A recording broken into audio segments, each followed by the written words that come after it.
바삭바삭한 크래커스부.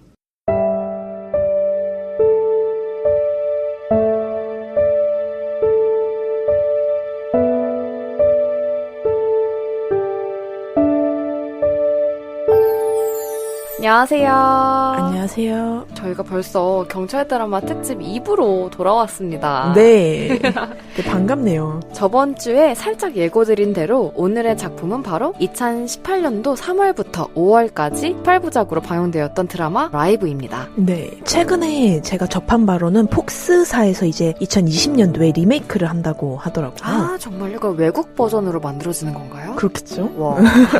네, 라이브 연출에는 김규태 감독님 그리고 극본은 노희경 작가님이 집필을 하셨고요. 정말 큰 화제를 몰고 왔던 이유가 경찰의 정말 사실적인 이야기를 담았다라는 이유 때문이었습니다. 네. 실제로 이 작품의 극본을 완성하기 위해서 방송 1년 전부터 보조작가들이 4명이나 작업에 투입이 되었다고 해요. 그래서 15경찰이라고 하죠. 시험 기간 중에 공무원 신분을 이야기를 하는데요. 15경찰부터 퇴직 전 경찰까지 만나서 상세하게 취재를 한 후에 전 현직 경찰이 쓴 책 그리고 현장 매뉴얼 등의 통계 등을 같이 총합을 해서 이번에 완성했다라고 하시더라고요.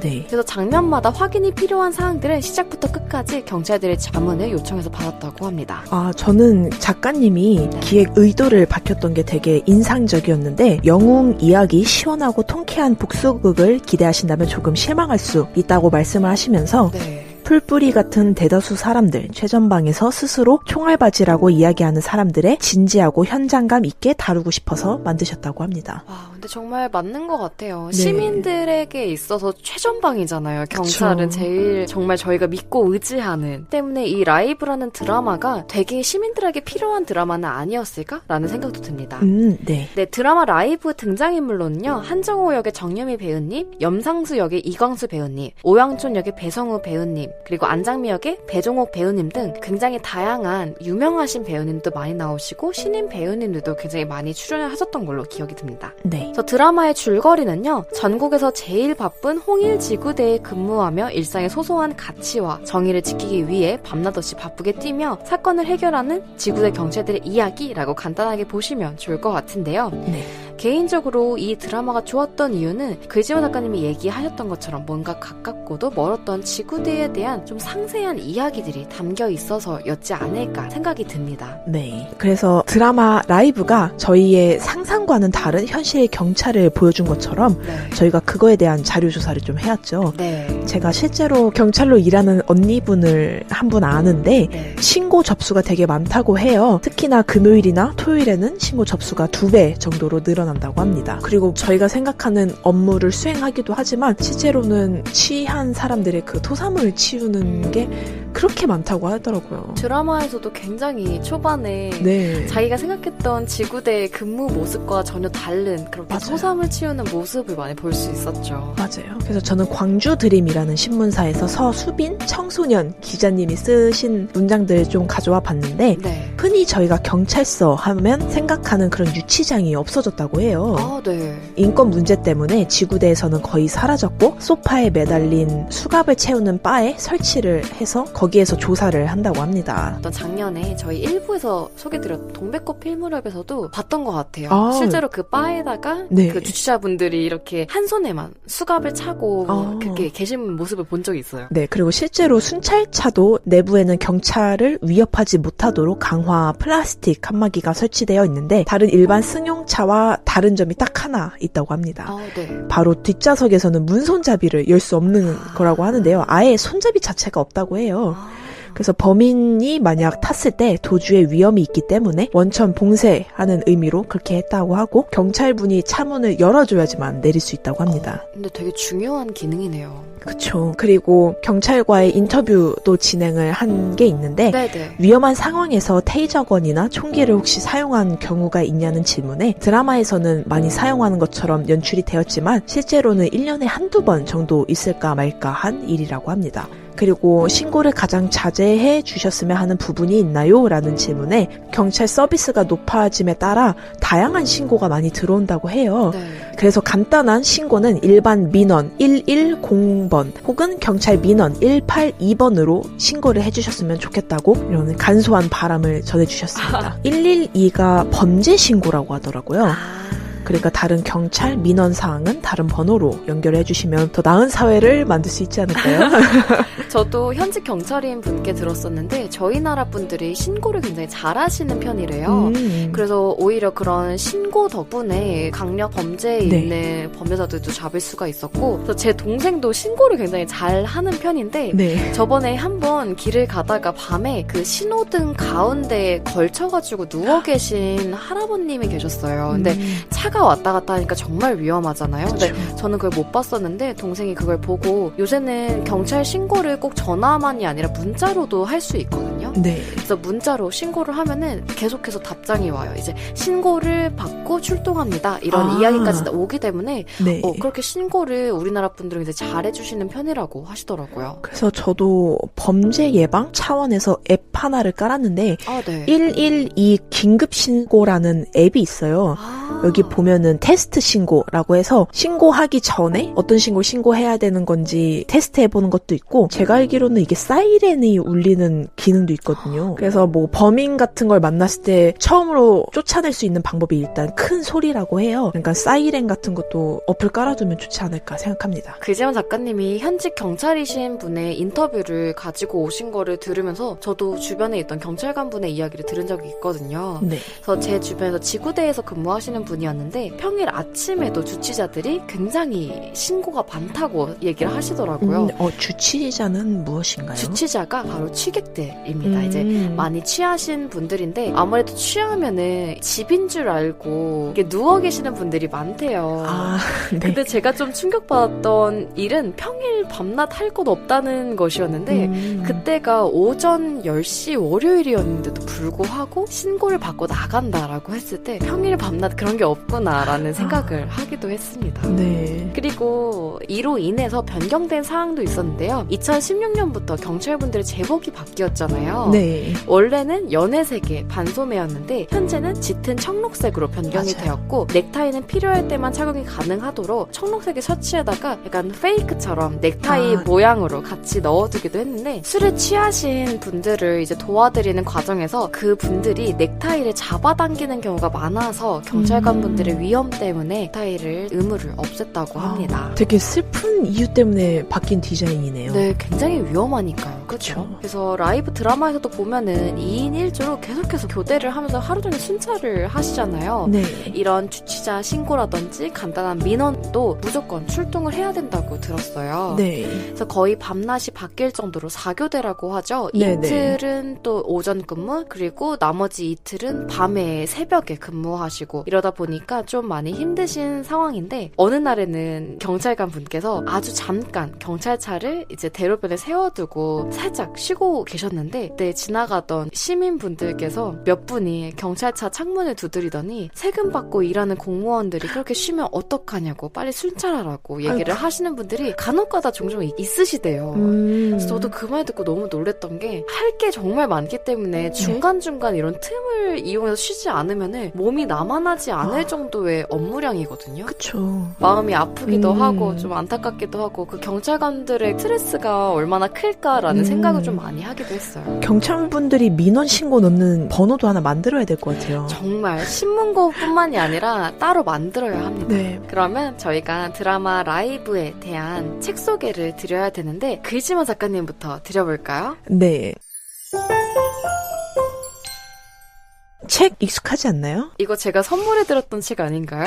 네, 맞습니다. 저는 12개의 달 시화집 지난밤에 눈이 소복이 왔네라는 책을 가져왔습니다. 이게 클로드 모네의 그림과 윤동주 외 12분의 한국 시인들의 시를 담았기 때문이라고 생각했는데 맞나요? 네, 맞습니다.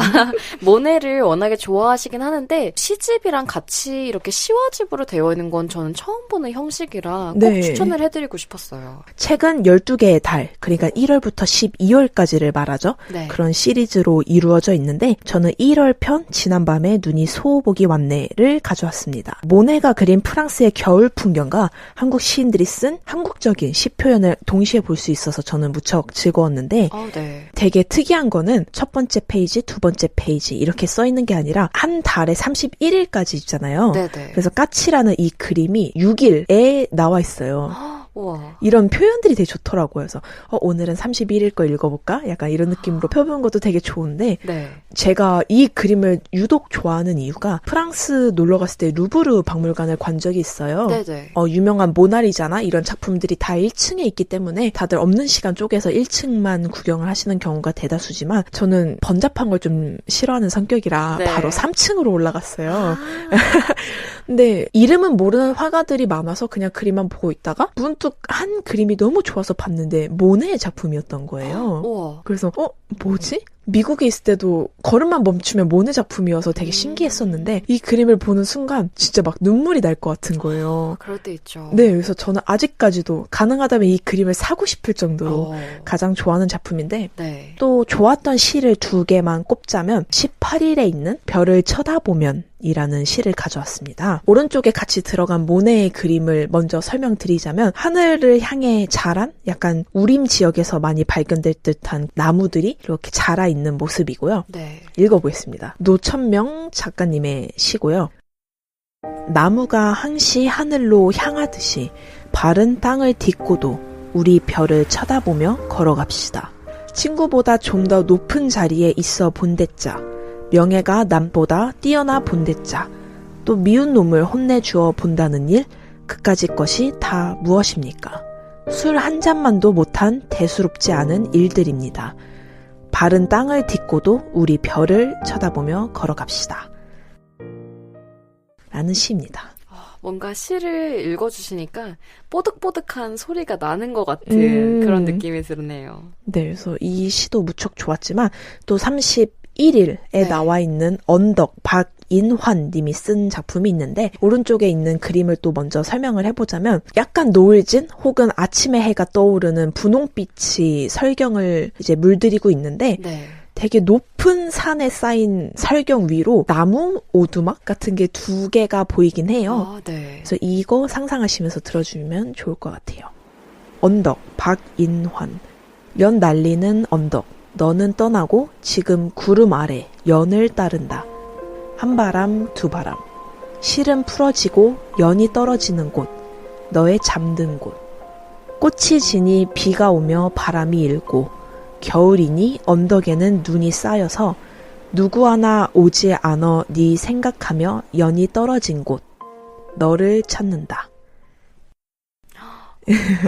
너무 좋지 따뜻한 않나요? 시예요. 네. 그래서 혹시 시와집을 이 경찰 드라마 특집 2부 라이브에 맞춰서 가지고 오신 이유가 있을까요? 저는 드라마 라이브를 보면서 경찰에 대한 현실을 많이 깨닫게 됐거든요. 네. 그러니까 겉모습으로 보이는 건 이랬지만 사실 이런 삶을 살고 있었구나. 그런 걸 되게 많이 느끼게 됐는데 이 책도 되게 유명하신 분들밖에 없어요. 모네도 그렇고 뭐 윤동주 시인, 백석 시인도 그러한데 저희가 생각했던 대표작으로 인해 떠오른 그 상상이나 이미지가 되게 많이 깨졌던 것 같아요. 이 시인은 이런 시만 쓰는 줄 알았는데 이렇게 명쾌한 모습도 있구나. 모네의 그림은 빛에 대해서만 그린 줄 알았는데 이렇게 명확하게 그림도 있네? 이런 걸 떠오르게 돼서 저는 이 책을 드라마 라이브에 맞춰서 추천을 드립니다. 네, 이거는 시와집이기 때문에 보시면서 되게 많이 힐링이 되실 것 같아요. 네. 정말 바쁘시겠지만 경찰관 분들 중에서도 저희 방송을 들으시는 분들이 있다면 이 책을 꼭 힐링하는 용으로 네. 추천해드리겠습니다. 그러면은 제 소개는 이만하고 지연 작가님 책 얘기 들어볼까요? 네. 제가 오늘 드라마 라이브에 맞춰서 소개해드릴 책은요. 네. 독립출판에서 정말 유명한 책이었죠, 작년에. 뭔지 알 것 같습니다. 이우진 프레스에서 개정판으로 다시 발간되기도 했던 원도 작가님의 경찰관 속으로 언니에게 붙이는 편지라는 작품입니다. 네. 사실 저는 이 책을 좀 안 지는 꽤 되었지만 선뜻 손을 뻗어 읽기가 좀 힘들었던 게 어떤 내용이 담겨져 있을지 상상이 되기 때문에 마음의 준비를 좀 하는 시간이 저는 필요하더라고요. 네. 비로소 작년에 작년 겨울에 처음으로 책을 사서 읽게 되고 덤덤하게 읽었지만 좀 많이 마음이 아팠던 것 같아요. 그래서 목차는 크게 3개로 나뉘어져 있어요. 1장은 산 사람, 2장은 죽은 사람, 3장은 남은 사람 이렇게 3개로 구성이 되어 있고요. 네. 1장 산 사람 소목차에는 양치기 소녀, 목숨 대금, 단골 손님, 여전히 잘 사는 사람들 등을 포함한 11개의 목차가 2장 죽은 사람에서는 절규, 친절한 유서 등 총 6개, 그리고 3장 남은 사람에서는 늙지 못한 아이들, 경찰 로또, 비겁함을 배운다 등 총 9개의 소목차가 구성이 되어 있습니다. 몇 가지의 목차들만 이야기를 드렸는데 제가 생각했던 이야기들과 같았던 것도 있고 정말 뜨악했던 반전이 있었던 일들도 굉장히 많았어요. 네. 그래서 제가 이 책을 읽으면서 인상 깊었던 부분들을 조금만 읽어드릴게요. 네. 81쪽인데요. 파출소에서 순찰 팀원으로 일하면서 평생을 살아가야 하는 하루살이 마냥 저주받은 얼굴로 헉헉거리는 사람들과 부딪히며 씨름하다 퇴근 후 집에 오면 이제 막 생을 향해 걸음을 내딛는 조카를 봐. 그 순간 내 삶은 생과 사의 경계가 허물어지고 삶과 죽음이 하나의 유기체처럼 큰 바다를 향해 작은 강물들이 모이듯 연결되어 있고 나는 그 망망대해에 돛담배 하나 타고 할 일 없이 줄이 끊어진 마리오네트 인형 마냥 이리저리 흐느적거리는 존재처럼 느껴져. 언니, 살아있다는 건 죽는다는 건 도대체 뭘까?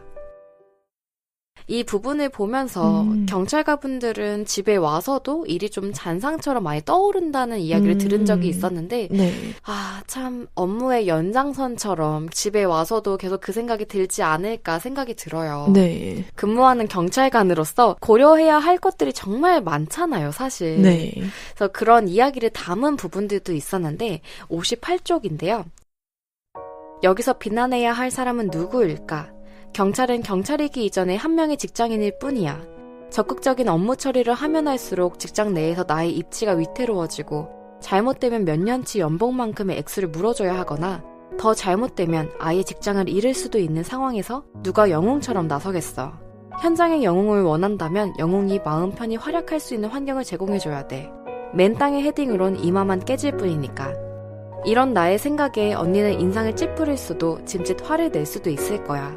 하지만 이런 이야기에도 이제는 귀를 기울여줬으면 좋겠어. 영웅은 타고나는 게 아니라 만들어진다는 걸. 이런 이야기가 적혀 있었는데 네. 참 여기서 언니에게 쓰는 편지라는 형식으로 쓰여졌지만 네. 언니가 남녀노소를 떠나서 모든 시민들에게 얘기하고 있는 건 아닐까라는 생각이 좀 많이 들긴 했어요. 네. 지금까지는 참아왔던 이야기가 아니었을까요? 경찰이니까 네. 참아야지 했던 문제를 제기함으로써 근데 더 병력이 동원이 되고 나중에는 좋은 일로 작용하지 않을까 싶긴 하네요. 속으로 계속해서 삭히고 있었던 부분들이 많았을 거예요. 이제 그러다 보니까 이런 경찰관 속으로라는 책으로 인해서 저희도 더 많은 사람들이 알게 되고 지구대의 현실을 알게 되면서 이제 관심을 더 많이 가져야 될 때가 아닐까라는 생각이 듭니다. 그래서 경찰관 한 명이 책임져야 할 시민의 수가 300명에서 400명이라고 들었어요. 네네. 사실 시민들에게 제일 가까이 있는 사람들인데 처욱에서는 왜 그렇게 늦는지 그런 것도 참 안타깝기도 했고요. 책의 후반부를 보다 보면 경찰관에 대한 실질적인 제도 도입이나 여건 개선이 절실히 필요함을 느끼게 해주는 글들이 많았어요. 네. 그래서 저는 많은 분들이 이 책을 보시면서 우리 옆에 바로 근무하고 계시는 한 명의 시민이 어떠한 일들을 겪고 있는지 그리고 그 사람들에게 필요한 것들은 무엇인지 이 책을 한 번씩은 읽어보시면 좋을 것 같다는 생각을 했습니다. 오늘은 드라마 라이브에 대한 이야기와 책 추천을 같이 드렸는데요. 네. 저희가 알고 있는 경찰관들의 일상과 크게 다를 바는 없었지만 오히려 더 많은 일들을 감당하고 계신 경찰관분들의 이야기를 들을 수가 있었어요. 드라마 라이브 대본집의 앞부분에 이런 이야기가 나와요. 경찰은 제복을 입은 시민이다 라는 문장이 같이 쓰여져 있는데 이 말은 그들도 보호받아야 할 시민이고 사람이라는 뜻을 켜줬으면 하는 마음에서 써있지 않았을까 생각이 듭니다. 하나의 직업군을 이해한다는 생각으로 라이브를 보는 것도 좋고 저희가 추천해드린 책도 같이 보셨으면 좋겠습니다. 네, 그러면 저희는 시리즈 2부 라이브 특집을 마무리하고 3부로 넘어갈 건데 3부 잠깐 스포 드릴까요? 네. 네, 다음 주 3부 마지막 편에서는요 드라마 시그널을 다룰 예정입니다. 네, 그러면 저희는 다음 주에도 찾아오겠습니다. 네, 감사합니다. 감사합니다.